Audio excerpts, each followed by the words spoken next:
Auzubillahiminash-shaytanir-rajim. Bismillahirrahmanirrahim. Assalamu alaikum, everyone. A very warm welcome to the third session of our personal development series. We have started a very new series, Alhamdulillah, in our community. And the only idea that admin has at the moment कि हम आप सब लोगों के साथ मिलके um, काम करें, सब मिलके काम करें अपनी पर्सनैलिटी के ऊपर। और जो पर्सनैलिटी का वर्ड है वो इतना मल्टीफोल्ड है कि इसको हर तरह की फील्ड से समझना चाहिए, हम समझते हैं। लास्ट टाइम आपको जो एक अच्छी आइडिया ये कि बुक से समझा जाए फिर आप हमसे शेयर किया जाए। दो सेशन में मिसबा ने बड़े अच्छे तरीके से आपको जो है वो 5 AM क्लब बुक के थ्रू समझाया था कि इस्लाम में ये आपकी एक रूटीन जो है, एक पर्सनल डेवलपमेंट में आपकी रूटीन और डिसिप्लिन कितना मैटर करती है। अब वो जो बातें लास्ट सेशन में हुई वो बहुत पॉजिटिव ट्रेड्स थे जो एक ह्यूमन अपने अंदर डेवलप कर सकता है और उसके जो है आफ्टर इफेक्ट्स आपकी लाइफ में आप एक्सपीरियंस कर। बट इंसान जो है ना वो बहुत कम्प्लेक्स मशीन है। इट्स नॉट लाइक दैट कि ऑलवेज हम अच्छी हैबिट्स ही अपने अंदर देख रहे होते हैं। एक इंसान हमेशा जो है वो शर और खैर का मजमुआ होता है। कुरान पाक में भी जैसे कहा है ना कि हमने उस पे इल्हाम किया, फजूर रहा व तकवा। तो उसको डिटेल में देखते हैं कि जो नॉर्मल साइकोलॉजी है वो तो समझ में आती है, बट समटाइम अब नॉर्मल साइकोलॉजी को हम पढ़ना भी नहीं चाहते, हम समझना भी नहीं चाहते, क्योंकि हम समझते हैं कि ये तो इसको पढ़ के हम क्या करेंगे, समेत मेरे हम सब समझते हैं कि बहुत नॉर्मल इंसान है। बट जस्ट आज के सेशन का मकसद ये है कि हम ये समझें कि एबनॉर्मल साइकोलॉजी जो साइंटिफिक डिफाइन की जाती है वो क्या है, और साइकोलॉजी को भी समझें और उसके थ्रू अपने आप को समझें। आज का सेशन बहुत ज़्यादा जो है ना वो कुरान और सुन्ना बेस्ड नहीं है, क्योंकि इतना कम्प्लेक्स था कि हमने सोचा कि पहले इसको साइकोलॉजी के परस्पेक्टिव से कवर कर दिया जाए। जो मॉडर्न साइकोलॉजी की बेसिक डेफिनेशन है वो समझ ली जाए। तो जो मेन थीम है पूरे टॉपिक की वो असल में एक बुक है, टेक्स्ट बुक है साइकोलॉजी की। बहुत मोटी और बहुत जखीम बुक है। तो उसके क्रक्स जो हैं, उसके इंपॉर्टेंट पॉइंट आपसे शेयर करने की हम कोशिश करते हैं। ओपन डिस्कशन होगी इंशाल्लाह, सेशन के बाद डिस्कस करेंगे कि हम क्या सीख सकते हैं। हम सब तालिब इल्म हैं और परफेक्शन तो कहीं भी नहीं होती सिवाय अल्लाह ताला की ज़ात के। तो टॉपिक का जो टाइटल है वो ये है कि we all try to understand other people. तो सोसाइटी में रहते हुए चूंकि इंसान एक सोशल एनिमल है ना, हैवान नातिक है, तो ना सिर्फ ये कि हमें अपने आप को समझना है बीइंग अ ह्यूमन, और फिर हमें जो है वो दूसरों को भी समझना है। लेकिन दूसरों को समझने से बहुत पहले अपनी बॉडी को भी समझना लाजमी है, क्योंकि तमाम इंसान तकरीबन एक ही मशीनरी पे काम कर रहे होते हैं। और आप अक्सर देखा होगा कि सालों एक दूसरे के साथ रहने के बावजूद माँ बाप बहन भाई को हम दावा करते हैं कि हम समझते हैं, हम जानते हैं, बट समटाइम कुछ वो ऐसा बिहेव करते हैं कि हम सडनली जो है ना स्टन रह जाते हैं एंड वी थिंक कि मैं तो इस बंदे को नहीं जानता, ये कौन बंदा है। मतलब बिहेवियर इतने डिफरेंट हो जाते हैं ना एट टाइम्स। तो साइकोलॉजी ये कहती है कि determining why another person does, कि वो क्या कर रहा है और वो क्या फील कर रहा है, ये कोई इजी जॉब नहीं है। मतलब एक नॉर्मल बंदे के लिए अपने आसपास के लोगों को समझना कि वो कब और कहाँ और किस साइकोलॉजी के तहत परफॉर्मेंस दे रहे हैं, अगर इसको समझ लिया जाए तो हमारी जो सोशल लाइफ है वो बहुत आसान हो जाएगी। आप पीछे चलिएगा जरा थोड़ा सा, नेक्स्ट चलिए, नेक्स्ट। तो ये बुक है, टोटल जो कंटेंट आज की प्रेजेंटेशन का है वो इस बुक टेक्स्ट बुक से हमने उठाया है। नॉर्मल साइकोलॉजी बुक का नाम है। पीडीएफ हम आपको शेयर कर देंगे इंशाल्लाह ग्रुप में, इंटरनेट पे मिल जाती है। और ये इतनी फेमस बुक है, इस कदर फेमस बुक है कि इसके 12 एडिशन आ चुके हैं अब तक and it's such a huge book, मतलब से मोर देन 650 पेजेस है। तो जो भी आप कंटेंट देखेंगे it's not my words, I have just an a copy paste, ताकि बुक का जो असल फ्लेवर है ना वो हम लोगों से मिस ना हो जाए। जो भी आप पिक्चर्स देखेंगे, जो भी आप इमेज देखेंगे, वो सब इस बुक ही के कॉपी पेस्ट है, ताकि हम बुक के साथ इंटैक्ट भी रहें और बात का मतलब भी समझ लें। ये टेक्स्ट बुक है और इसका नाम एब्नॉर्मल साइकोलॉजी है। आगे चलते हैं, नेक्स्ट। तो इस बुक के अंदर जब हम देखेंगे तो हमें अपनी आप समझ आ रही होगी। बेसिकली बुक पढ़ते हुए आपको ऐसा लगेगा जैसे कहीं मेरी बात ही हो रही है, जैसे आपकी बात हो रही है, जैसे मेरी बात हो रही है। और इंसानों को पता है ना कि इंसान जो है वो बेसिकली अगर देखा जाए तो दिमाग, जीन्स और हमारे जो बिहेवियर्स हैं उनका उनका कॉम्बिनेशन है, कॉम्बो है काइंड ऑफ। और हमेशा ये बहस रही है हमारे दरमियान कि हम जो अफ़ाल अंजाम दे रहे होते हैं या वट एवर जो भी हम अपनी लाइफ में परफॉर्म कर रहे होते हैं, is it in because of my genes, मेरे जीन्स में डिकोड हुआ हुआ है, या मेरा दिमाग मुझे जो है फोर्स कर रहा है कि नहीं तुमने ये करना है, या मेरा इन्वायरमेंट है जो मेरे पर हावी आ रहा है। आप मेरा पॉइंट समझ रहे हैं कि ये बुक जो है ये थी मेजर पैराडाइम। हमेशा जिंदगी में पता भी नहीं होता, हमें किसी ने बताया भी नहीं होता कि हम इंसान जैसे दुनिया में आते हैं, तो एक तो दुनिया में आते ही हम अपना जेनेटिक ऑर्डर लेके आए होते हैं ना। वो पेरेंट्स से जो शिफ्ट हुआ होता है, वो भी इनफैक्ट एक इंफॉर्मेशन है हमारे बिहेवियर की। फिर दूसरी न्यूरो साइंस है। जब हम ब्रेन, हमारी पूरी बॉडी जैसे साइंस करती है, दिमाग और ब्रेन कैसे हमारी बॉडी को कंट्रोल कर रहा होता है, उसकी स्टडी हमें कहा जाता है कि नहीं वो तो जी साइकोलॉजिस्ट ही पढ़े, हमें क्या जरूरत है। बट नहीं, वो need to know the basic knowledge ना, क्योंकि बॉडी तो हमारी है। और अब तो साइंस इतनी तरक्की कर गई है। और थर्ड इज लाइक कि कोग्निटिव कोग्निटिव बिहेवियर क्या है, मतलब हमारी इस सारी चीजों में कॉग्निशन कैसे आएगा। तो ये पूरी जो बुक है ये तीन पैराडाइम पे काम करिए, आपने भूलना नहीं है, ठीक है। जेनेटिक्स, न्यूरो साइंस और कनेक्टिव, हम हर बात को इन तीन पैराडाइम के अंदर चेक करेंगे। और जब हम ये बात तीन पैराडाइम में चेक कर रहे होंगे, तो उसके साथ साथ जो साइड फैक्टर्स हैं जो इंसान की साइकोलॉजी को शेप अप कर रहे होते हैं, आपको पता है हम सब में जज्बात होते हैं। हम सब यहाँ मर्द हैं या औरत हैं, एक जेंडर बेस्ड साइकोलॉजी भी होती है, हमारी बॉडी बिहेव डिफरेंट बिहेव करती है if you have different type of gender. Same gender same behave नहीं कर सकती, इट्स नेचुरल थिंग। अल्लाह ने हमें जो है ना, अल्लाह कहा कि मैं तुम्हें जोश में बनाया और फिर तुम्हारे जोड़े बना दी ना, एक ही नफ्स से बनाया और तुम्हारे अपने जोड़े बना दी। तो जोड़े के अंदर जो है वो पेयर सिमिलर भी बिहेव करते हैं, समटाइम ऑपोजिट बिहेव करते हैं, वो जाना जरूरी है। एथनिसिटी जो है किसी इलाके की, वो भी मैटर करती है। और फिर socio economic status, again very important चीज, कि किसी माशरे में जो है ना वो एक हायर जो तबकात का फर्क होता है, उनके दरमियान रिलेशन में साइकोलॉजी कैसे डिफरेंट हो रही है। साइकोलॉजी कोई मैथ नहीं है कि आप 2 + 2 = 4 कर लेंगे या आप 3 का पहाड़ा पढ़ लेंगे, इट्स नॉट लाइक दैट। ये एक बहुत ही कम्प्लेक्स साइंस है, क्योंकि ये मल्टी फैक्टरल डिपेंडेंट है। तो इस बुक में, ये बुक से मैंने कंटेंट अगेन उठाया, मैंने खुद से नहीं लिखा। ये बुक हमें बता रही है कि जब भी आपने अपने आसपास के बिहेवियर को समझना है, तो आपने उस बंदे के जीन जेनेटिक ऑर्डर को देखना है, आपने उस बंदे की न्यूरो साइंस को देखना है और उस बंदे के आपने बिहेवियर को देखना है। तो शायद आपको आपने सामने वाले बंदे के बिहेवियर्स की समझ आनी शुरू हो जाए। और मकसद भी आज का यही है कि अगर आज की थोड़ी सी बातचीत के बाद अगर हम लोग इंसानी बिहेवियर को समझना शुरू हो जाए, तो हम लोग समझेंगे बिंग एडमेंट्स कि हमने अपना जो है ना वो फर्ज अदा कर दिया, और इस सारी प्रेजेंटेशन का मकसद पूरा हो गया इंशाल्लाह। नेक्स्ट आगे चलते हैं। Book name is abnormal psychology, is a textbook reckon, तो वो आपसे शेयर करेंगे इंशाल्लाह। अच्छा, इस जब हमने बात की ली कि हमें तीन पैराडाइम में पूरी बुक को देखना है, तो इसका जो पहला बुक है, लाजमी है जब भी कोई अच्छी बुक लिखी जाती है ना, जब भी आप कोई कम्प्रिहेंसिव बुक देखते हैं, तो वो हमेशा प्री डेटेड हिस्ट्री से बात स्टार्ट करती है। क्योंकि इंसान का जो है ना वो, जैसे कहते हैं ना हजरत इंसान ने, इवन आप कुरान पाक में भी देख लें, हजरत आदम से बात शुरू होती है। तो पहले तो सबसे पहले हम ये देखेंगे कि हिस्टोरिकल व्यू क्या था, मतलब साइकोलॉजी के जो फंडामेंटल इश्यूज हैं वो क्या थे। Starting from the pre dated history से देखेंगे, जब से इंसानी शऊर ने वजूद पाया। फिर देखेंगे कि करंट पैराडाइम क्या चल रहे हैं। डायग्नोसिस के और जो असेसमेंट और जो मेथड है वो मैंने छोड़ दिए, क्योंकि मैं साइकोलॉजिस्ट तो हूँ नहीं हूँ, आई एम सॉरी। लेकिन मतलब रीडर होने के पॉइंट ऑफ व्यू से मैंने इन दो पे इतना फोकस नहीं किया, क्योंकि ये फिर डॉक्टर्स और साइकोलॉजिस्ट की डोमेन थी। मैंने सिर्फ उसके इंपॉर्टेंट पॉइंट परसीव किए हैं। और फिर आगे हम चलेंगे तो फिर जब हम डिटेल में देखेंगे, जब हम समझ जाएंगे कि पास्ट प्रैक्टिसेस क्या थी और लेटेस्ट मॉडर्न एरा की प्रैक्टिसेस क्या है, जब हम इन दो बातों को समझ लेंगे, तो फिर हमें जो डिफरेंट टाइप ऑफ ऑर्डर्स है ना, असल में सारी चीज़ ना ऑर्डर डिसऑर्डर की कहानी है। यानी कि आप देखें उसने हर जगह पे ऑर्डर ऑर्डर लगाया हुआ है। जब ऑर्डर को चेंज कर देंगे लाइफ में, तो that same order becomes a disorder. आपका ऑर्डर ठीक, मूड ठीक है तो आपका मूड ऑर्डर है, मूड खराब हो गया तो डिसऑर्डर है। आपको एंग्जाइटी नहीं है तो आप ठीक है, एंग्जाइटी है तो आपको एंग्जाइटी डिसऑर्डर है। फिर जो है ओसीडी बिहेवियर क्या होते हैं, फिर आइए सोमेटिक जो नींद के डिसऑर्डर्स क्या होते हैं, शिजोफ्रेनिक डिसऑर्डर्स क्या होते हैं, ईटिंग के डिसऑर्डर्स क्या होते हैं, सेक्सुअल डिसऑर्डर्स क्या हो सकते हैं, चाइल्डहुड के डिसऑर्डर्स क्या हो सकते हैं, लेट लाइफ में बुढ़ापे में आपको क्या प्रॉब्लम्स आ सकती हैं, और इसके अलावा पर्सनैलिटी के डिसऑर्डर्स क्या हो सकते हैं। कुछ कुछ मुझे ऐसा लग रहा था कि पूरी किताब ही मेरे ऊपर है, क्योंकि हम सब लाइफ में कभी ना कभी स्मूथ ट्रांजिशन से नहीं गुजरे होते। तो कोई भी चीज़ जो हमारी लाइफ में डिस्टर्बेंस का बाइस क्रिएट करेगी, साइकोलॉजी उसको डिसऑर्डर से जो है आइडेंटिफाई कराती है। अच्छा, मैं आपसे ना एक पर्सनल बात शेयर करती चलूँ।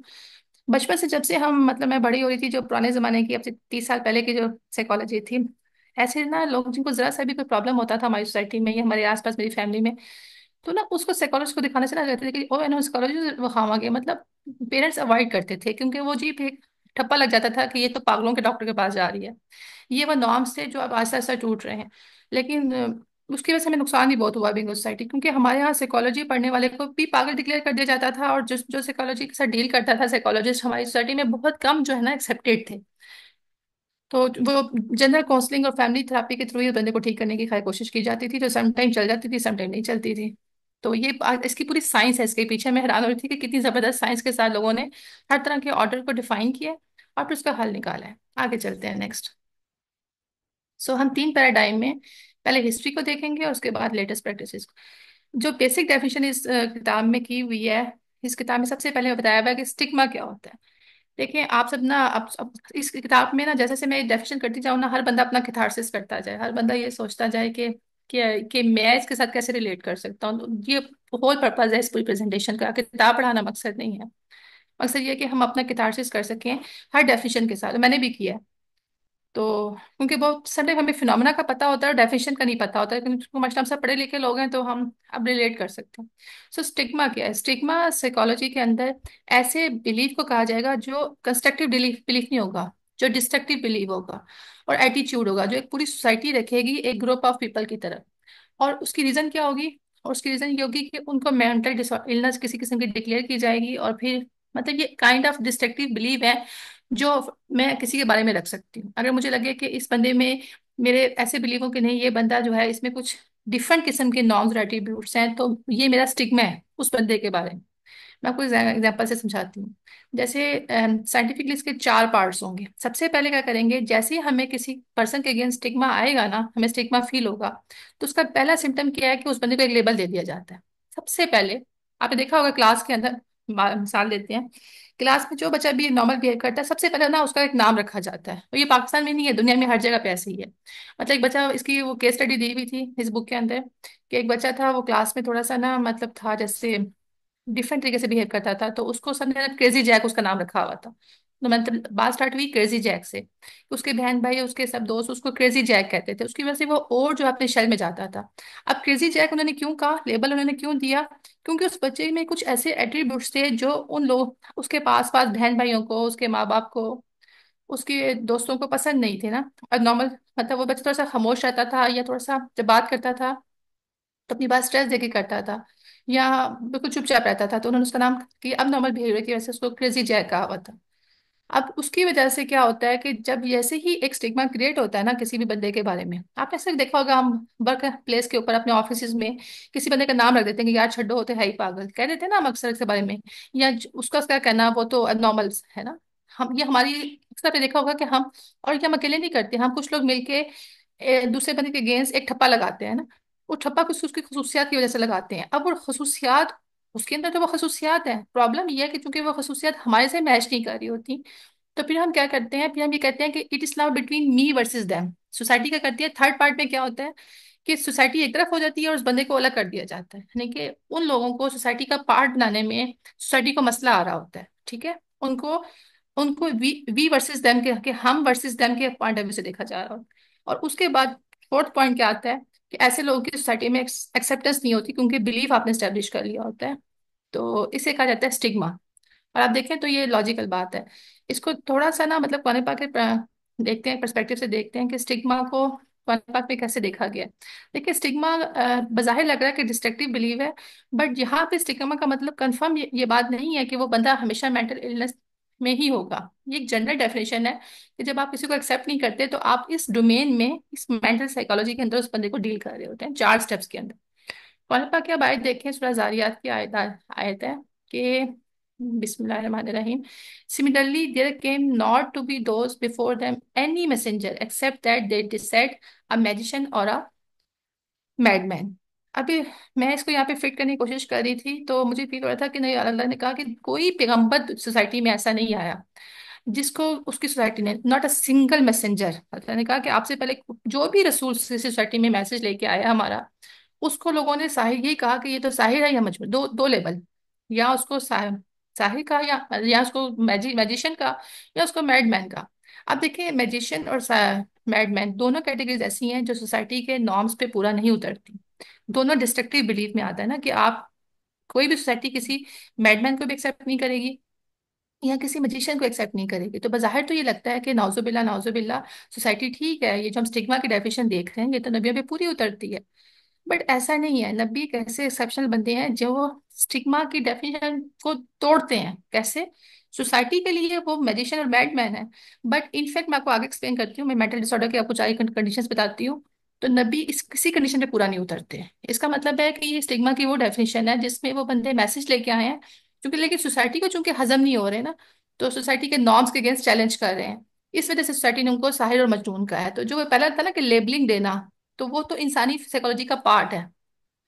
यहाँ से ये पता चल रहा है कि किसी नबी को लेबल दे देना साहिर और मजनून का, ये इंसानी फितरत है कि वो जब एक सोसाइटी का हर एक जगह पे रह रहा होता है, तो जब उनको अपोजिशन मिलती है तो वो फौरी तौर पे उसको क्या करते हैं, अपने आप को अलग कर लेते हैं, उनसे डिसइंटीग्रेट कर लेते हैं कि हम सेन है और these people are insane, kind of ये कैटेगरी है जिसको हम कहेंगे स्टिग्मा। मुझे ऐसे फील हुआ, अगर किसी को इस पर कोई इतराज हो तो सेशन के एंड पे प्लीज जरूर अपना पॉइंट ऑफ व्यू दीजिएगा। मुझे ऐसा लगा कि यहाँ पे डेफिनेशन बिल्कुल सेट बैठ रही है, क्योंकि सारे नबियों को ये कहा गया।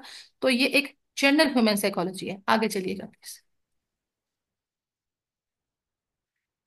अच्छा, पहले पिछली आइट में जब हम स्टिग्मा की डेफिनेशन कर रहे थे तो उसमें ये शर्त लगाई गई थी कि स्टिग्मा जब आपको आता है, जब आप किसी डिस्ट्रक्टिव बिलीफ के ऊपर होते हैं और किसी बंदे पे लेबल फिट करते हैं, किसी क्रेजी का या पागल का या एग्रेसिव का, कोई भी आपने लेबल फिट करना है, तो उसके लिए एक शर्त है कि उसमें मेंटल इलनेस हो या मेंटल डिसऑर्डर हो। एक मेंटल डिसऑर्डर के साथ आप लेबल फिट करते हैं। अब वो जो मेंटल डिसऑर्डर है उसको डिफाइन कर लेते हैं, क्योंकि ये बड़ी लंबी टर्म कहते हैं ना, पागल ही हुए की बातें तो हम बचपन से सुनते आ रहे हैं, हम फटाफट किसी को कह देते हैं जी वो तो है ही पागल। इट्स वेरी इजी कि हम अगले बंदे से जांच कराने के लिए पहला लेबल ही पागल का लगाएं और उनको अपने आप से डिपार्ट कर देना कि तुम अलग हो हम अलग हैं, क्योंकि तुम तो पागल हो, पागल से क्या बात करनी, काइंड ऑफ दिस ये फिलॉसफी है पाकिस्तान में। तो चलते हैं डिसऑर्डर को डिफाइन करते हैं कि डिसऑर्डर होता क्या है। डिसऑर्डर जिसको कहा जाएगा, साइंस डिसऑर्डर कहती किसको है? साइंस ये कहती है कि जो डिसऑर्डर है ना, वो बाहर से बंदे में नहीं आता। That's all inside the person. The disorder must occur with in the individual. और उसके अलावा वो क्या करता है, बंदे को पर्सनल डिस्ट्रेस पे लेके जाता है या पर्सनल डिसेबल कर देता है। मतलब जब भी कोई बंदा मेंटल डिसऑर्डर में होगा ना, तो डिस्ट्रेस किसको कहते हैं? डिस्ट्रेस कहते हैं एक्सट्रीम एंग्जाइटी को। वो बंदा एक्सट्रीम एंग्जाइटी का शिकार होगा और उसकी वजह से वो कुछ फंक्शंस अपनी लाइफ में नहीं कर पाएगा। मैं सोच रही थी, अब आप इसको वापस ले जाएं स्टिग्मा के ऊपर और नबियों पे फिट करने की कोशिश करें। आई वॉज थिंकिंग कि हमारे नबी सल्लल्लाहु अलैहि वसल्लम या कोई भी नबी जो अल्लाह ने भेजे, जब उन्होंने अपने नबी होने का ऐलान किया, उससे पहले वो अपनी सोसाइटी के मोस्ट फंक्शनल पीपल थे। मतलब उनको किसी किस्म का कोई ट्रॉमा नहीं था, कोई एंग्जाइटी नहीं थी, वो मजूर नहीं थे, वो मजनून नहीं थे। मतलब वो अपनी सोसाइटी के चलते फिरते बिलव्ड हैप्पी पीपल थे। द मोमेंट दे डिक्लेयर कि they are the prophets from Allah तला and they have come with the message, क्योंकि तो साथ ही जो है ना उनके ऊपर वो साहिर और मजनून का ठप्पा लगा। तो जो पहली डेफिनेशन स्टिग्मा की हमें ट्रू करनी थी, क्योंकि अगर किसी किसी का मेंटल डिसऑर्डर हो, तो मेंटल डिसऑर्डर की जो डेफिनेशन है डिस्ट्रेस और डिसेबिलिटी वाली, वो तो किसी नबी में नहीं पाई जाती। तो पहली चीज से तो हम हो गए आजाद। दूसरी बात ये है कि अगर तीसरी बात ये है कि it is not actually culturally specific reaction to an event. मतलब ये नहीं हुआ कि किसी को नाउजुबिल्ला किसी का कोई मतलब जैसा होता है कि हमारे यहाँ हमारे आसपास कोई एकदम सडन ट्रॉमा आ जाए, किसी की डेथ हो जाए या कुछ शॉक लग जाए, तो कुछ मोमेंट के लिए हम नॉर्मल काम नहीं कर पाते। ये आपने सबने अपनी लाइफ में बिहेव किया होगा, एक्सपीरियंस भी किया होगा इस चीज को, कि जब हमारे किसी बहुत ही प्यारे की डेथ हो जाती है या हमारा कोई प्यारा चला जाता है, तो बॉडी काम करना छोड़ देती है ना, 2-3 दिन के लिए हमसे ना उठा जाता है, ना बैठा जाता है, ना काम किया जाता है। ये भी काइंड ऑफ डिस्ट्रेस होता है, डिसेबिलिटी होती है, बट ये परमानेंट नहीं होती, ये टेम्पररी होती है, क्योंकि वो एक बॉडी को शॉक लगा होता है टेम्पररी, वो रिमूव हो जाता है। बट अगर ये प्रोलॉन्ग हो जाए तो फिर ये आपका मेंटल डिसऑर्डर में जाएगा। तो नबी जितने भी नबी डिक्लेयर हुए उनका ये भी मसला नहीं था। चौथा मसला ये है कि समटाइम एक बंदा होता है जो बहुत ही सिपड़ा होता है, अरस्तु फलस्तीन जो अरस्तु जैसा या सुकरात जैसा, ये इन सब लोगों की सोसाइटी में ना मसला ये था कि इनकी जो इंटेलिजेंस थी ना वो सोसाइटी से बहुत ज्यादा थी। तो इन लोगों ने सोसाइटी के अगेंस्ट जो है ना वो एक तरह से जैसे रिबेल नहीं होता, सोसाइटी के अगेंस्ट डिफाइंस किया। तो जो बंदा मतलब बिल्कुल जहनी सही हालत में है लेकिन सोसाइटी के नॉर्म्स को फॉलो नहीं करता, वो बंदा भी मेंटल डिसऑर्डर की कैटेगरी में नहीं जाएगा। तो कुरान पाक ने इसको ऐसे कहा हुआ है कि फमन ताबिया खुदाया फला खौफुन अलैहिम वला हुम यहज़नून, कि the one who is in complete guidance, जो फॉलो करेगा गाइडेंस को, तो उसको तो ना खौफ है ना गम है। और यहाँ से आप ये डेफिनेशन भी देख रहे हैं कि अच्छा, मुझे ना थोड़ा सा इख्लाफ है इस बुक में ना, जो एरो दिखाए हैं ना वो इनवर्ट दिखाए हुए हैं। मतलब ये दिखाया हुआ है कि जो मेंटल डिसऑर्डर है, यानी कि अगर बंदा डिसफंक्शन है, एक बंदा सोशल नॉर्म्स को वॉलेट कर रहा है, या एक बंदा पर्सनल डिस्ट्रेस में है, या एक बंदा डिसेबिलिटी में है, तो वो उसके मेंटल ऑर्डर की तरफ कन्वर्ज हो रहा है। मैं इसको अपोजिट लेती हूँ। मैं ऐसे समझती हूँ कि ये मेंटल डिसऑर्डर डाइवर्ज होगा। अगर एक बंदा मेंटल डिसऑर्डर की स्टेज में है तो ये चारों चीज वाइस वर्सा कह लें, सीम्स लाइक, या तो एरो एरो आप डबल कर दें, पर सीम्स लाइक ये डबल है, आपस में इंटरलिंक्ड। सो यहाँ से पहली बात तो क्लियर होगी कि नबी जो है ना वो किसी भी किस्म के साहिर और मजनून कैटेगरी में नहीं जाते। कुरान पाक ने इसी तरह स्टिग्मा की तरफ ही बताया। जब कुरान पाक में ये आयतें बार बार आती है ना, कि वो आपको मजनून कहते हैं, काजिब कहते हैं, साहिर कहते हैं, उनके पास वो तरीका ही नहीं आपको झुटलाने का। आपने वलीद बिन मुगीरा के बारे में पढ़ा, जितने भी पढ़े आपने बड़े बड़े, कि उन्हें भी पास जान छुड़ाने के लिए भी ये लेबल लगाते थे। तो ये एक्सट्रीम किस्म का सोसाइटी का स्टिग्मा था, जो उनको ये कहने पे मजबूर करता था कि ये कि वो ये कहें। आगे चले, आगे चलते हैं नेक्स्ट। जहाँ पे आपको लग रहा है कि मेरी स्पीड तेज हो रही है तो मुझे काइंडली बता दीजिएगा। अच्छा, अब चार को थोड़ा सा सिंपली अनफोल्ड कर, ये अगेन सारी तस्वीरें मैंने किताब से उठाई हुई हैं। आपको ऐसा लगेगा जैसे आप किताब भी पढ़ रहे हैं, ये किताब के लफ्ज हैं, किताब की तस्वीरें हैं, ताकि आप लोग किताब के साथ इन टच रहें। सो डिसेबिलिटी क्या होती है? डिसेबिलिटी की जब हम बात करते हैं, मैंने आपको कहा ना अभी कि हम लाइफ में स्टिग्मा को भी एक्सपीरियंस करते हैं। कहीं ना कहीं सबने स्टिग्मा एक्सपीरियंस किया होगा, सबको किसी ना किसी ने पागल जरूर कहा होगा, और उसके बाद डिस्ट्रेस भी फील किया होगा। मेंटल डिसऑर्डर को हम देख लिया। डिसेबिलिटी क्या होती है? डिसेबिलिटी यह है कि लाइफ के किसी भी फेज के अंदर आप अपना कोई भी काम ना कर पाए, impairment in some important area of life. अब ये उसने बहुत जनरल डेफिनेशन दी है, इट कुड बी एनीथिंग, मतलब लाइफ तो पूरी लाइफ में आप समटाइम हर बंदा हर कुछ तो नहीं कर सकता। तो इस अगेन वो ये कह रहा है कि ये जनरल डेफिनेशन है, और ये डिपेंड करती है बाकी फैक्टर्स के ऊपर। डिसेबिलिटी अगर किसी बंदे में अकेली है, मिसाल के तौर पे मिसाल देती हूँ, जैसे मेरी नज़र कमजोर है, अगर मेरी नज़र कमजोर है और मैं सुई में धागा नहीं डाल सकती, तो ये डिसेबिलिटी है। बट इसी में मेंटल डिसऑर्डर तो प्रूफ नहीं होता ना। यू सी माई पॉइंट, कि डिसेबिलिटी अगेन कुछ फैक्टर्स के साथ मिलके आपके मेंटल डिसऑर्डर को डिफाइन करेगी, लेकिन could be one of the factor, ठीक है। और फिर वो आगे कह रहा है कि जब आपको फोबियाज होते हैं ना, आपको किसी किस्म का फोबिया होता है, मिसाल के तौर पे किसी में देखो पानी का फोबिया है, तो वो पानी से इंतहाई, वो बर्तन नहीं धो सकता। अब ये काइंड ऑफ डिसेबिलिटी है कि उसको पानी जो बर्तन धोते हुए या उसको कपड़े धोते हुए उसको तंगी होती है, उनको पानी से फोबिया है। तो ये अगेन कह रहा है कि फोबिया जो है ना, वो आपको एंग्जाइटी में भी लेके जाते हैं और डिसेबिलिटी में भी लेके जाते हैं। फोबिया को बाद में आइडेंटिफाई करेंगे। आगे चलते हैं नेक्स्ट। दूसरी चीज है वायलेशन ऑफ सोशल नॉर्म। इसको भी देखना पड़ेगा कि हर सोसाइटी के अपने नॉर्म्स होते हैं। जो बंदा भी उन नॉर्म से थोड़ा सा बाहर निकलता है ना, सोसाइटी उसको लेती है। सोसाइटी जो है ना, वो पता ही लगता है कि सोसाइटी में आप जो मर्जी कर ले, but it's not that like that. Europe जैसी बड़ी से बड़ी सोसाइटीज में मैंने देखा था, जब आप जाए ना, बड़ी जो बड़ी आजाद ख्याल सोसाइटीज हैं, कल्चर्स हैं, उन्हें भी अगर आप, उनके भी कुछ सेट नॉर्म्स हैं। अगर आप उन नॉर्म से बाहर कुछ करेंगे ना, तो वो लोग भी आपको घूर घूर के देखते हैं और आपको एक्सेप्ट नहीं करते। ठीक है, इसको पढ़ लेते हैं क्या कह रहा है। वो कह रहा है कि the people use consciously or intuitively to make judgment about where behaviors are suited on such scale as good, bad, right, wrong, justified, unjustified। और ये जो स्केल है ना गुड बैड का, ये हर सोसाइटी का अपना होता है। वो उस बंदे और हर सिंगल बंदा उस पर जज रखा जा रहा होता है। अब ये जो भाई साहब ने जो टैटूज बनाए हुए हैं, अच्छा मजे की बात, अगर आप यूरोप में जाए ना, तो ऐसे टैटू तक आप हाथ पे बनाए, गर्दन पे बनाए, तो उनके लिए कॉमन नॉर्म, मतलब अब इस वक्त उनके ये सोशल नॉर्म में कॉमन है, they won't mind it at all. मतलब नॉर्मल सी बात है, हर बंदे ने छोटा मोटा टैटू जरूर बनाया होता है। ठीक है।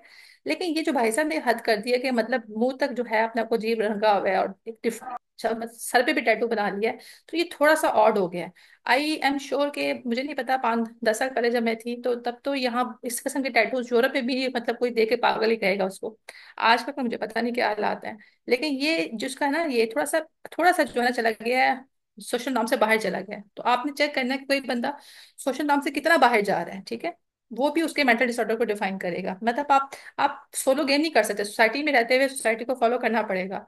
मुझे एक बात समझ नहीं आती कि जब ईस्टर्न कल्चर्स अपने आप को प्रैक्टिस करते हैं, तो यूरोप ने हमारे पर रोना पीना डाला होता है ना, वो जो अक्सर आता है जी के वो ईस्टर्न सोसाइटी बहुत घुटी हुई है और ये है और वो है, और इवन चाइना को वो कहते हैं कि जी बड़ी स्ट्रिक्टली सोशल नॉर्म्स प्रैक्टिस करवाए जाते हैं, वही सब चीजें एक हद तक। लेकिन अगर देखा जाए तो उनके अपने अपने नॉर्म्स हैं, वेस्टर्न सोसाइटी के और बाकी कल्चर्स के। तो ये कल्चर कन्फ्लिक्ट हमेशा जारी रहेगी, और इस पे आप मतलब क्या, और इस्लाम के अपने नॉर्म्स हैं। तो अगर ये बात साइंस कह रही है कि वायलेशन ऑफ सोशल नॉर्म पे आपका मेंटल डिसऑर्डर क्रिएट हो जाएगा, तो एक मुस्लिम सोसाइटी में अगर बंदा अपने नॉर्म्स प्रैक्टिस कर रहा है, तो फिर वो उसको एक्सट्रीम कह देते हैं।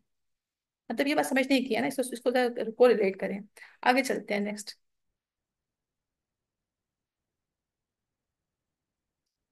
अब आपने अगर नॉर्म्स तोड़ने हैं ना, तो प्लीज तो वैसे ही तोड़िएगा जो मतलब इस्लाम के साथ रिलेट करते हो। मतलब अब ये मत कह दिए कि मैंने बस अब नॉर्म तोड़ने हैं तो जी मुझे कोई फर्क नहीं पड़ता। इसको सोच समझ के प्रैक्टिस कीजिएगा प्लीज।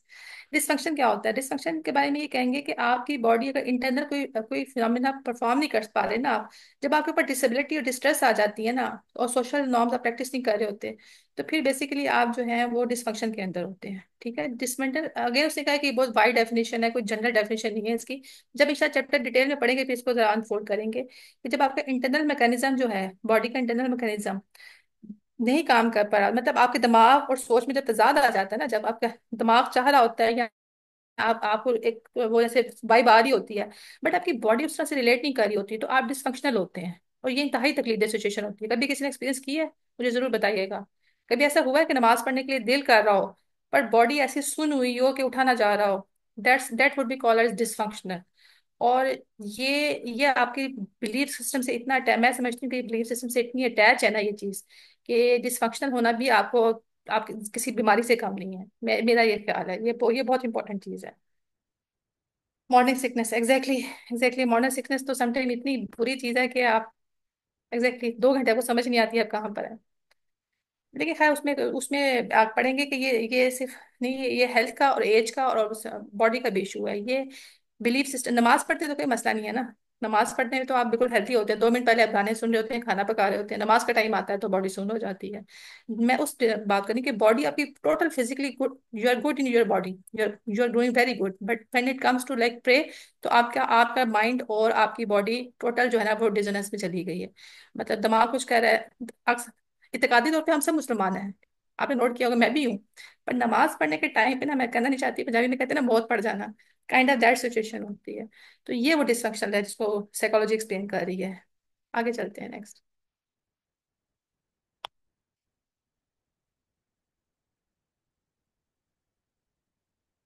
इसके बाद में डिस्कस करते हैं भाई। अच्छा, अब थोड़ा सा हिस्ट्री लिटरेचर को देख लेते हैं। इस्लामिक लिटरेचर तो मुझे बहुत ज्यादा नहीं मिला क्योंकि बुक ही किसी गोरे भाई ने लिखी है, वापस चले। तो जाहिर बात है उन्होंने तो अपनी हिस्ट्री का बताना था। देखिए, रिलीजन का हमेशा रोल पार्ट रहा है, चाहे जितना मर्जी अब सोसाइटी एथियस हो जाए वेस्टर्न, लेकिन हमेशा इनके पास में इनको आपको रिलीजियस प्रैक्टिसेस ही मिलेंगी। क्योंकि सारा कल्चर जो वेस्टर्न का जो है वो पॉप्स पे चलता था और गिरजाघरों में चलता था। तो इन्होंने इनका उस जमाने में ये ख्याल था कि जो भी ऑड बिहेवियर्स है ना, किसी बंदे के ऑड बिहेवियर्स हैं, कोई बंदा वो समझे आपसे 200 साल पहले यूरोप के अंदर या लैटिन अमेरिका में, जहाँ भी आपके पास उस जमाने में आपके ये ईसाई थे, और किसी किस्म का भी ऑड बिहेवियर आता था ना, तो जो आपका पॉप था ना या जो आपके प्रीस्ट थे वो डिक्लेयर कर देते थे जी कि इसके अंदर जो है ना वो इवल स्पिरिट्स आ गई हैं काइंड ऑफ। और उसकी वजह से वो इवल स्पिरिट्स को भगाने के लिए जो है ना वो फिर रिचुअल्स किए जाते थे। That's the all the science they have at the moment. यानी कि आप देखें, साइंस और मजहब हमेशा से इंटैक्ट रहे हैं। मतलब हमेशा जो है साइंस की पहली पहली एग्जैक्टली प्रोसेस, साइंस की जो पहली पहली प्रैक्टिसेस हैं हमेशा वो मजहब ने की हैं। वो अलग बात है, सही है गलत वो बाद में डिस्कस कर लेते हैं, लेकिन हाँ, ये एक तस्वीर बनी हुई है जिसमें दिखा रहे हैं कि जी नाउजुबिल्लाह हज़रत क्राइस्ट क्राइस्ट जीसस क्राइस्ट की तस्वीर बनी हुई है। और वो एक बॉडी के अंदर से जो है ना इवल स्पिरिट को जो है ना उसमें से बाहर निकाले। इसका मतलब है the one who is taking this spirit must be spiritually spiritual. अभी देखें यहाँ तक सोसाइटी में देखें, स्पिरिट का कंसेप्ट इंटैक्ट है कि बॉडी के अंदर चले बुरी सही अच्छी सही पर स्पिरिट तो मान रहे हैं ना ये लोग। अब मसला ये है कि जो आजकल की जो सोसाइटी है तो स्पिरिट ही नहीं मांगती, बात ही खत्म कर दी, साइंस ने इसका तो डिस्कनेक्ट कर लिया हुआ है रूह के साथ। बट चले बदरू ही सही, but kind of they are accepting के एक आपके अंदर रूह बदरू जो भी है वो आप उसने आपको जो है वो पोजेस कर लिया है। And then they are performing some rituals. और मसला ये है कि रिचुअल्स बड़े खौफनाक हैं। मिसाल के तौर पे बंदे को जो है ना वो प्रेयर्स पढ़ी जाएंगी, नॉइस उसको शोर मचाया जाएगा, उसको जो है ना वो भूखा रखा जाएगा, उसको बुरी बुरी दवाइयां पिलाई जाएंगी, आई डोंट नो, मतलब जो बट एवर दे आर, उसे भूखा रख के मारा जाएगा ताकि जितनी बॉडी भूखी रहेगी। और फिर इसका मतलब कि बॉडी को इतना इतना बददुमा कर दिया जाए कि उसमें से डेमस जो है ना खुद ही भाग जाए। यानी कि डेमस कहेंगे हमने ये बॉडी को ऐसी नहीं करनी, इसके ये तो बेचारी खुद इसकी बुरी हालत है, यहाँ रह के क्या करना, काइंड ऑफ दैट। इस चीज को वो एग्जॉर्सिज्म कहते थे। ठीक है, नेक्स्ट आगे चलते हैं। और ये बड़े अरसे इसने यूरोपियन सोसाइटी पे आप मूवीज देखे ना पुराने जमाने इनकी, तो इनकी पता नहीं कितनी मूवीज हैं जो एक्सोर्सिज्म के ऊपर भी। इवन ये कि एक वो मूवी थी कि मुझे बताएगा लेटेस्ट, एक मूवी आई थी उसकी 2-3 पार्ट्स आए थे, वो बहुत मशहूर हुई थी। वो मूवी की सीरीज थी, क्या नाम था उसका? उसमें भी एक्सोर्सिज्म ही दिखाया हुआ है। एक घर में वो आ जाती है और वो उसको कंजोर कंजोर नाम है उस मूवी का आई थिंक, या कंजरिंग कंजरिंग नाम है आई थिंक उस मूवी का। उसके 2 पार्ट्स हैं और देखिएगा उसमें मतलब one of the latest movies जो बहुत फेमस हुई है, उसमें भी एग्जॉर्सिज्म का पेज दिखाया हुआ है कि दो मियाँ बीवी होते हैं और ये वो एग्जॉर्सिज्म के थ्रू बैड डेमंस को बाहर निकालते हैं। तो फिक्शन में तो अभी भी ये चीज एग्जिस्ट कर रही है, बट अगेन देखें इसका ताल्लुक किससे है? बिहेवियर से है, साइकोलॉजी के साथ। आप ये मत समझे कि मैं आपको कोई कहानियां सुना रही हूँ। This book is telling us कि odd behaviors could be because of the demons। तो इस्लाम तो इस चीज को मानता है कि जब आप शैतान आप पे कब्जा कर लेते हैं दिलो दिमाग पे, तो ऐसे रहते हैं जैसे किसी ने, वो है ना, जैसे जैसे कौन सा कि आयत किसी को याद हो, मुझे भूल रही है, कि जैसे था कि किसने इसको छू, शैतान ने जैसे इसको छू के दीवाना कर दिया हो, इस तरह की कौन पाक की आयत है। मैं इस दफा आयत नहीं कर सकी, नेक्स्ट सेशन में देखेंगे। नेक्स्ट चलते हैं आगे। परसिक्यूशन ऑफ विचेस, एक विच का कंसेप्ट भी वेस्टर्न सोसाइटी में था बहुत ज्यादा, कि वो विचेस के साथ करते थे कि विचेस को ना डबो देते थे। उनका ख्याल था विचेस भी वही होती है जिनके पास ऑड बिहेवियर्स होते हैं। अच्छा, यहाँ से साइंस शुरू होती है। तो ये इसी सारे फिनोमेना के बाद जो पहला बंदा जिसने, ग्रीक्स का भी ये बिलीव था जी कि खुदा ने जो ना, जो मेंटल डिस्टर्बेंस है वो तब आती है बंदे में जब उसको सजा मिलती है। आप सुबहान अल्लाह चेक करें जरा, मतलब ग्रीक बिलीव ये था कि जब आप ने खुदा ने आपको सजा देनी होती है ना, तो फिर आपको मेंटली तौर पे ना सिकनेस और इलनेस और आपको डिजास्टर देना शुरू कर देते हैं। बट ऐसा नहीं था। हिप्पोक्रेट्स पहला बंदा था जिसने कहा कि नहीं ऐसा नहीं है। इंसानी जो बॉडी है ना उसमें मटेरियल्स के या फ्लूइड्स के इनबैलेंस होने की वजह से आपके और बिहेवियर्स आते हैं। The very first scientific theory that came into mind. बल्कि मैं इसको उर्दू में पढ़ी थी, आपने वो हकीम सुने होंगे ना, हमारे भी हकीम इब्न सीना वगैरह। उसके मैं रेट नहीं कर पा रही थी, 4 वर्ड कहते हैं ना वो, अगर बता सके, खून, सफरा, बलगम, सोदा है। हमारी इस्लामी तिब भी ऐसे ही है कि बॉडी में 4 लिक्विड होते हैं, खून, सफरा, आई थिंक बलगम होता है, और फिर शायद सोदा होता है।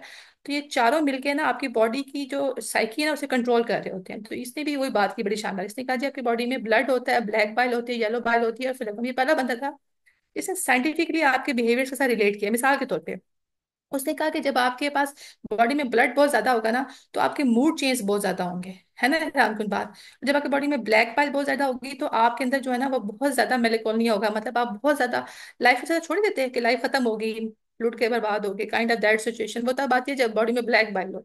और येलो बाइल जो है वो उस वक्त होगी जब आपको जो है ना, जब आप एंजाइटी में हो, एनिक्शियस हो, परेशान हो, उस टाइम आपकी बॉडी में येलो बाइल बहुत ज्यादा होगी।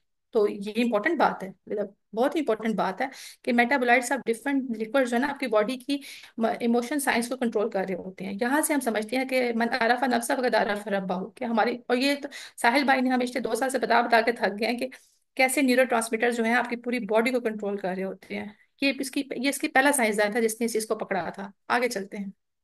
नेक्स्ट।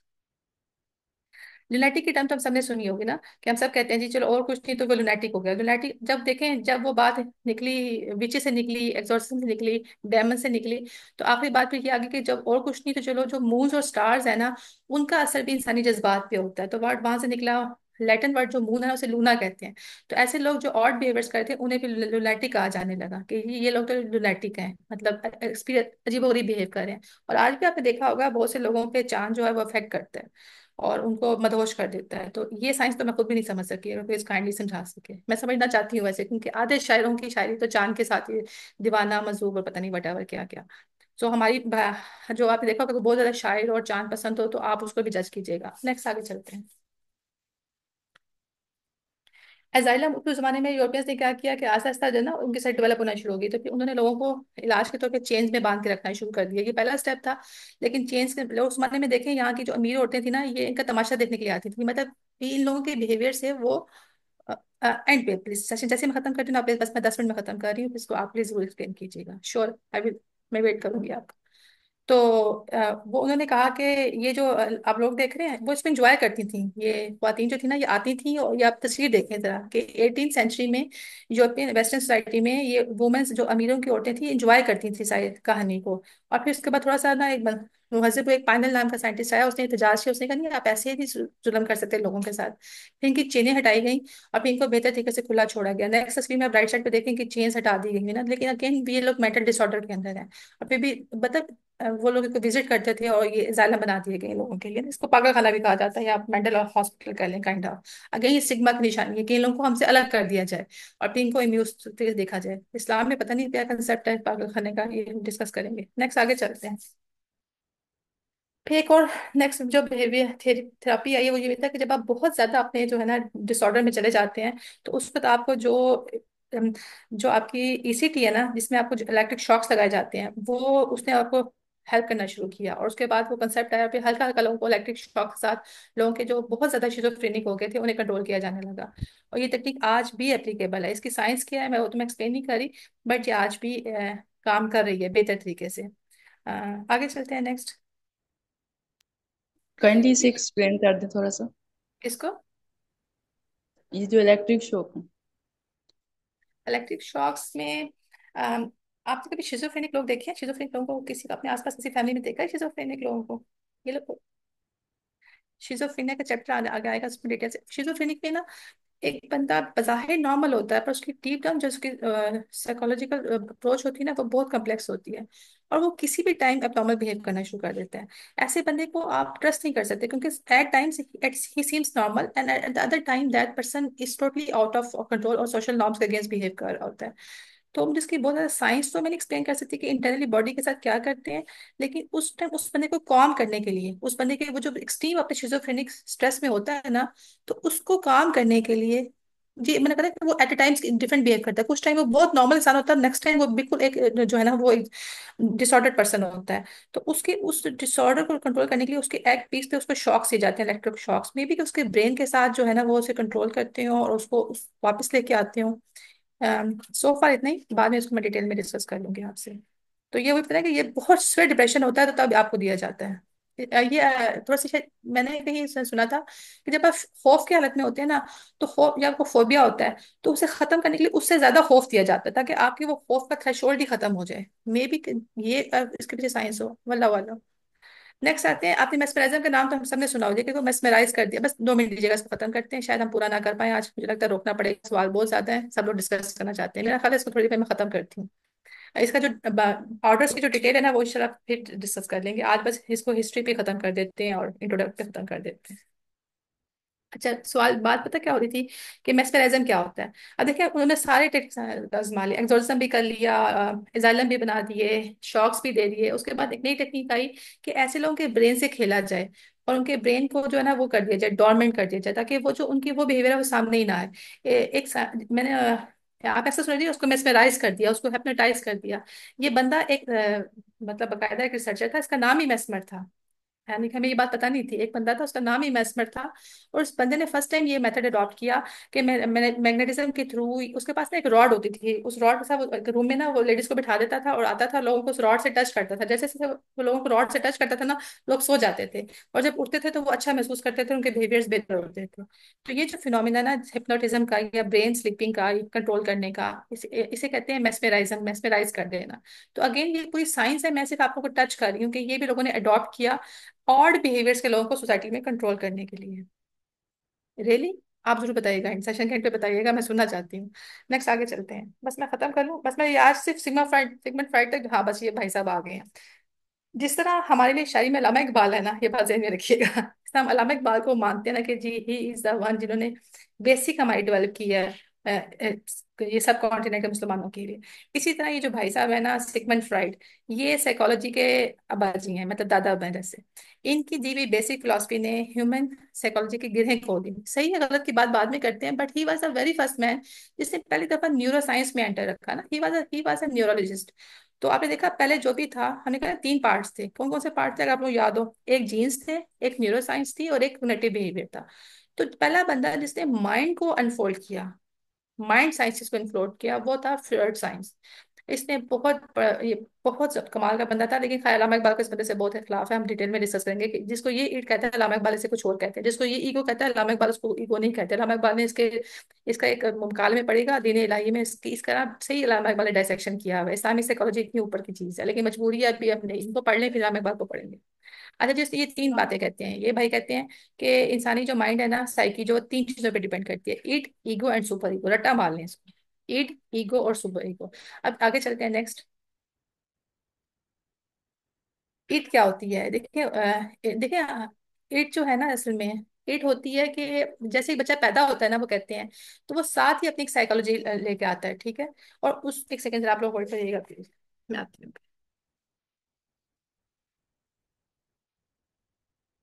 हाँ, दरवाजा बंद करो बेटे।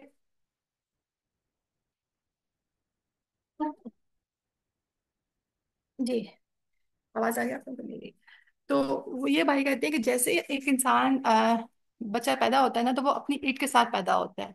असल में ये ईट वो कहते हैं कि इतनी खौफनाक एनर्जी है ना, इतनी खौफनाक एनर्जी है कि ये आपको महसूस नहीं होगी, आप इस एनर्जी को कंट्रोल नहीं कर सकते।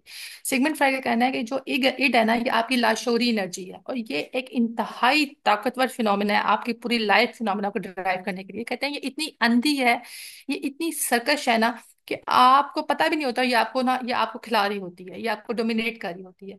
और इसका जो सोर्स होता है ना, वो आपकी बॉडी एनर्जी होती है। ठीक है। Trained as a neurologist, Freud saw the source of its energy as a biological and he called this libido। और वो ये कहता है कि ये आपके लेवल ऑफ अवेयरनेस से नीचे होती है, यानी कि आपका जो एक तो कॉन्शियस है ना, मैं आपसे बात कर रही हूँ, ये मेरी कॉन्शियस है, बट शायद इसके पीछे ये फिनोमिना हो कि आप लोग मुझे अप्रिशिएट करें या मेरी प्रेजेंटेशन अच्छी हो जाए। तो वो जो पीछे से मेरी इंटेंशन को कंट्रोल कर रही है ना, वो मेरी ईड है। और ये ईड जो है ना, ये बंदे को तबाह और बर्बाद करती है। वो कहना चाहता है कि इंसान को जो बेसिकली एक्सट्रीम पे जाके जब इंसान एरर पे जाता है ना, या अपनी एग्रेसिव होता है, तो ये ईड है जो उसको टिकने नहीं देती कहीं पे। ठीक है। लेकिन ये ईड ही है जो उसको फिर जिंदा भी रख रही होती है, क्योंकि इसका सर्वाइवल का मैकेनिज्म का बंदोबस्त भी ये ईड ही कर रही होती है। नेक्स्ट आगे चलते हैं। फिर भी कहते हैं कि जैसे ही बच्चा बड़ा होना शुरू होता है 6 माह के दौरान, तो वो अब उसको माहौल जो ना, इन्वायरमेंट और बिहेवियर और पेरेंट्स, वो उसको जो है उसको ठीक करना शुरू कर देते हैं कि अब तुम बड़े हो रहे हो, अब तुम मतलब उसे ट्रेन करना शुरू कर देते हैं। तो ट्रेनिंग के साथ क्या होता है, ईट तो अपनी जगह पे ही रहती है, ईट नहीं हिलती है, लेकिन ईट कहीं पीछे चली जाती है, और ईट के साथ एक और आपकी साइकिल डेवलप होना शुरू होती है, उसका नाम दूसरा नाम है, इसका नाम है ईगो। ईगो पहले ईगो नहीं होती, ईगो डेवलप होना शुरू होती है 6 माह के बाद बच्चे में। और वो क्या करता है कि वो ईगो जो है ना, आपको इसे कहते हैं इंसान का बच्चा बना देना, काइंड ऑफ थिंग। जैसे वो आपको इस सोसाइटी में रहने के तरीके सिखाती है वो, लेकिन वो ये कहता है कि ईट डेवलप होती है पेरेंट्स के साथ साथ। मिसाल के तौर पे पेरेंट्स चाहते हैं कि आप दूध को अगर आप हाथ में पीकर पकड़ें, तो आप दूध का हाथ से पीकर पकड़ना शुरू कर देते हैं। जो बच्चे आपकी जो कि 6 माह के आते हो ना, आस्ते तुम छोड़ते चले जाते हैं। और फिर ये आपका सिलसिला 8 9 10 साल तक जारी रहता है, जब तक आप वो सारी तरीके नहीं सीख जाते जो कि सोसाइटी में जिंदा रहने के लिए लाजमी होते हैं। मतलब पेरेंट्स आपको इंसान का बच्चा बना के सांस लेते हैं। ठीक है ना। उन पेरेंट्स का सारा फोकस ये होता है कि आपकी ईगो को ट्रेन किया जाए। ये ईगो ना बेसिकली शर्म से आती है। आपको पता है पेरेंट्स ऐसा शेमिंग कर रहे होते हैं कि तुम्हें शर्म नहीं आती, बड़े हो गए ये काम कर रहे हो। अक्सर मैं भी अपने बच्चों से ही कहती हूँ कि तुम बड़े हो गए हो, तुम ये नहीं कर सकते। तो ये जब बार बार हम मैसेज अपने ब्रेन को देते हैं ना, तो वो उस बंदे की ईगो को हम ट्रेन कर रहे होते हैं। और ईगो चाहती है कि मैं हमेशा लोगों के से ना वो मेडल सर्टिफिकेट मिलते रहे कि हाँ हाँ बड़ा अच्छा बच्चा है, हाँ हाँ बड़ा अच्छा इंसान है। तो ये जो डेवलप होती है ना लाइफ में, इसको ईगो कहा जाता है। ठीक है। नेक्स्ट आगे चलते हैं। और तीसरी चीज है सुपर ईगो। अब सुपर ईगो वो ये कहता है कि वो कहता है कि superego develops throughout the childhood arising from the ego much as the ego arises from the id. As children discover that may of their impulses for example bite. अच्छा, ये सुपर ईगो वाली category में आता है। Ego जो ना उसके दरमियान में है, इसके बीच में है। आर नॉट एक्सेप्टेबल, ये थोड़ी सी मैंने थोड़ा कंफ्यूज कर दिया। सुपर ईगो जो थी ना, वो ईगो थी बेसिकली, जब आपके पेरेंट्स आप कहते हैं कि आपने बहुत अच्छा बच्चा बन के रहना है, वो आपकी सुपर ईगो आपकी इवॉल्व हो ਉਹਨੇ रही ਫਿਰ होती है। किहा ਲਾਇਆ ਸੀ ਜਿਹੜਾ ਉਹਨਾਂ ਨੇ तो ਲਾਇਆ ਉਹ ईगो ਇਹ जो है ना ਲਾਇਆ आपकी, वो ਉਲਟਾ हमेशा ਤੇ ਪਤਾ ईड और ਜਿਹੜਾ आपके ਅੱਗੇ सुपर ਲੱਗਿਆ ईगो ਸੀ के ਫੁੱਲ बीच ਲਾਇਆ में ਸੀ होती ਉਹ है। ਇਹ ਲਾ ਕੇ ਤੋਂ ਨੰਬਰ ਇਹ ਦੇ ਗਿਆ किसी भाई की आवाज आ रही है, उनका माइक ऑन है। नेक्स्ट आगे चलते हैं, खत्म कर दें मिसबा यहाँ ਮੈਂ पे। ਐਂਡ 45 मिनट्स हो गए हैं, सब लोग राय देना चाहते हैं, आगे थोड़ा सा चलिएगा।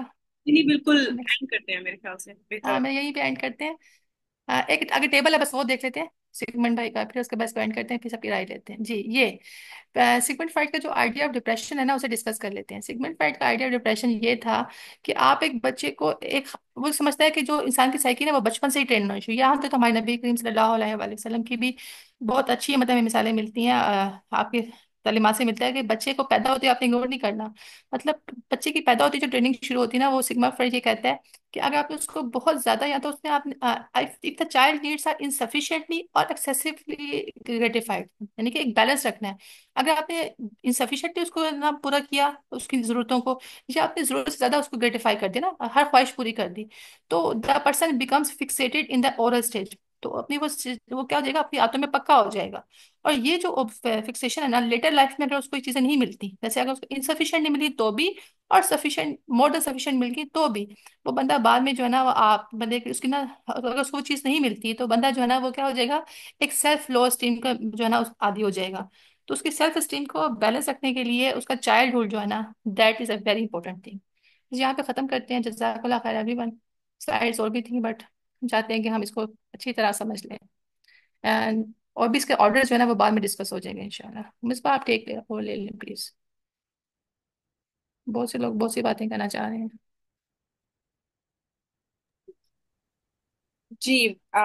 किसी का कोई क्वेश्चन या क्वेरी, इनपुट? नाम भाई कुछ करना चाह रहे थे, मानूर कुछ कहना चाह रही थी उस टाइम, जी राय हाँ। देना चाह रही थी। किस टाइम से? मानो। पता नहीं माहा के नाम से थी या मानूर के नाम से। अस्सलाम वालेकुम। वालेकुम सलाम। जी आपकी जस्ट उस टाइम आप पूछ रहे थे ना कि आप लोगों में से किसी के भी कोई ऐसा बंदा हो, तो मैं जस्ट उस वक्त इसलिए ही कहना चाह रही थी। मेरी मतलब खाला है, उनका सेम यही इशू था। मतलब वो बिल्कुल नॉर्मल थी, उनका कोई साइकोलॉजिकल प्रॉब्लम नहीं था देखने में, बिल्कुल ठीक होती थी। लेकिन एकदम से वो इस तरह से हो जाती थी कि अपने बच्चों को भी घर से निकाल देती थी। कहती थी कि मतलब मैं पहचानती ही नहीं थी कि कौन हो, मेरे घर में ना रहो। अपने बच्चों को घर नहीं आने देती थी, अपने हस्बैंड को घर नहीं आने देती थी। तो उनको फिर यही इलेक्ट्रिक शॉक्स लगे थे उनको नॉर्मल करने के लिए, मतलब काफी उनके सेशंस हुए थे। देन अब वो कुछ नॉर्मल है, मतलब मेडिकेशंस भी चल रही है, लेकिन साथ उनको इलेक्ट्रिक शॉक्स लगे थे। देन वो मतलब नॉर्मलाइज हुई थी। मोहम्मद को क्या क्या डायग्नोस किया था साइकोलॉजिस्ट ने, क्या नाम उनकी बीमारी का डायग्नोस किया था? मुझे इतना आइडिया नहीं है, बस आप मतलब मुझे इतना याद है कि हाँ भी मतलब जैसे हमने सुना था कि हाँ भी इस तरह से हो रहा है। वो अपने बच्चों को घर से निकाल देती थी एकदम से। वैसे नॉर्मल होती थी, बच्चों की केयर भी करना, सारा कुछ करना, लेकिन एकदम से उन्हें मतलब कुछ भी पता नहीं होता था। बच्चों को मार के घर से निकाल देती थी। कौन हो, मेरे घर क्यों आ गए हो तुम लोग? अपने हस्बैंड को ही वो घर मैं से समझ रही निकाल हूँ आपकी देती थी। बात। अब देखिए आपकी बात से अंदाजा हो रहा है कि शी हैज ड्यूअल पर्सनैलिटी। वैसे अभी कहा ना कि ये जी एक्सट्रीम शिजोफ्रेनिक बिहेवियर में इलेक्ट्रिक शॉक्स है ना, वो हर किसी के लिए एडमिनिस्टर नहीं होते। ये वहीं पे एडमिनिस्टर होते हैं जी जहाँ पे एक्सट्रीम बिहेवियर्स आ रहे होते हैं, और उसको फिर नॉर्मल कंट्रोल करने के लिए ये बिहेवियर होते हैं। साइंस तो बहुत ज्यादा डेप्थ मुझे भी नहीं ख्याल पता को, तो लेकिन इतना मुझे अंदाजा हो रहा है कि ये जब आप एक्सट्रीम शिजोफ्रेनिक बिहेवियर में होंगे और आपको आपको मतलब ट्रस्ट नहीं किया जा सकता। आप कभी एक बिहेवियर में है, एट टाइम आप ठीक है, दूसरे टाइम आप खराब हैं, तो फिर आपको ये थेरापी लेनी पड़ेगी, और आज भी चल रही है ये। अब हाँ ये जी, अभी लीगलाइज्ड पिछले है साल की जी। ही बात है। अब जी तो जी, ठीक है अनलीगल बिल्कुल नहीं है, माशाल्लाह। ये लीगल है, ये लीगल फ्रेमवर्क में आती है हाँ जी। साइकोलॉजिस्ट के। बट ये उसको जी डिसाइड करते हैं। मोमिना थी जिन्होंने कहा था, हैंड रेज है उनका, मैं उनको। शामिकुम, मैं यहाँ पे ऐड करना चाह रही थी कि जो चांद और शायरों का आपस में कनेक्शन है, उसके काफी सारे रीजंस हैं। मतलब एक तो कल्चरल कुछ वैल्यूज वगैरह है, और दूसरा उसकी ब्यूटी की वजह से ज्यादातर लोग उसको तारीफ कर रहे होते हैं कि पूरे आसमान पे वो नजर आ रहा है। लेकिन जो साइंटिफिकली इसका रीजन था, और एक पेपर में भी मैंने पढ़ा था और एक नॉवल में भी कुछ इसकी जो है वो एक्सप्लेनेशन लिखी गई थी, वो ये है कि जैसे चांद, मतलब आप 14वीं का चांद जो होता है वो ज्यादातर समंदर की लहरों को अपनी तरफ अट्रैक्ट कर रहा होता है, मतलब उसमें मैग्नेटिक पुल होता है। तो उससे ये स्टडी किया गया था कि हमारे ब्रेन में भी जो लिक्विड होता है उसको चांद अपनी तरफ अट्रैक्ट कर रहा होता है। जिनका अपने माइंड पे ज्यादा कंट्रोल नहीं रहता, या मजनून ही होते हैं किस्म के जो शायर होते हैं, मतलब उनको अपने महबूब से ज्यादा प्यारा कोई भी नहीं लग रहा होता, और उनको फिर चांद ही साथ अच्छा लग रहा होता है। तो उस स्टेट में जो है वो फ्लूइड जो होता है वो चांद के साथ ज्यादा अट्रैक्ट होना स्टार्ट हो जाता है। इस वजह से जो शायर होते हैं वो ज्यादातर चांद की तारीफ करते हैं और चांद की तरफ ज्यादा अट्रैक्ट होते हैं। ये रीजन है अमेजिंग, उसका। माशाल्लाह। अच्छा, यही से मुझे एक बात भी याद आ गई मोमना। आपको पता है जो में अबीस के 3 रोजे, आई थिंक मेरे ख्याल में 13, 14, 15 के थे, नबी पाक ने हमेशा इनकी बड़ी ताकीद फरमाई जो में अबीस के जी हाँ जी। रोजे रखने की। वेट वाले तो बिल्कुल ऐसे। अब आप सोचें कि हमारे नबी की जो मतलब हिकमत है और जहानत है, लाजमी था कि हमारे नबी ने बताना था कि मैं देखो फ्राइड से बड़ा साइंटिस्ट हूँ। मतलब हमारे नबी ने ऐसा नहीं करना था, लेकिन हमारे नबी ने हमें हिंट दे दिया कि आप जो में 20 के रोजों का ख्याल रखें। रोजा रखने से क्या होगा, आपकी बॉडी की जो केमिस्ट्री है, बॉडी के जो लिक्विड्स की केमिस्ट्री है वो मेंटेन रहेगी, और शायद आप पे वो ल्यूनेटिक इफेक्ट कम से कम आता हो। तो नबी पाक खुद भी एहतमाम करते थे और दूसरों से भी कहते थे। तो अब यही से एग्जैक्टली अंदाजा ऐसे। लगाएं कि साइंस हमारे इस्लाम, अभी तो मैंने आज पता क्या कंटेंट इतना बड़ा था कि इसको इस्लाम से कंपेयर करना मुश्किल होता, वरना मेरी ख्वाहिश थी कि हम एक तरफ इस्लामिक साइकोलॉजी रखते और एक तरफ ये सिगमंड फ्राइड को रखते और फिर इसकी डायसेक्शन करते। बट मुमकिन नहीं हो पाया टाइम की शॉर्टेज की वजह से। कभी सम अदर डे इंशाल्लाह। जी बट मैं आप यहाँ जरूर पे कोशिश कीजिएगा। जी जी, मैं यहाँ पे कुछ और भी ऐड करना चाह रही थी। जैसे अभी श्योर। स्किज़ोफ्रेनिक पेशेंट्स के बारे में डिस्कस हो रहा था, तो मेरे अपने अब्बू जो हैं उनको बाइपोलर डिसऑर्डर है। तो उनकी पर्सनैलिटी एट अ टाइम मतलब ठीक है, लेकिन उनको भी ये लगता है कि साथ उनकी कोई एक पर्सन है जो उनको गाइड कर रहा है। वो ये नहीं कि वो इंसान नहीं है, उनको लगता है कि कोई फरिश्ता टाइप है या कोई जिन वगैरह है जो हर वक्त रियली? उनकी गाइड में लगा हुआ है जी, रियली।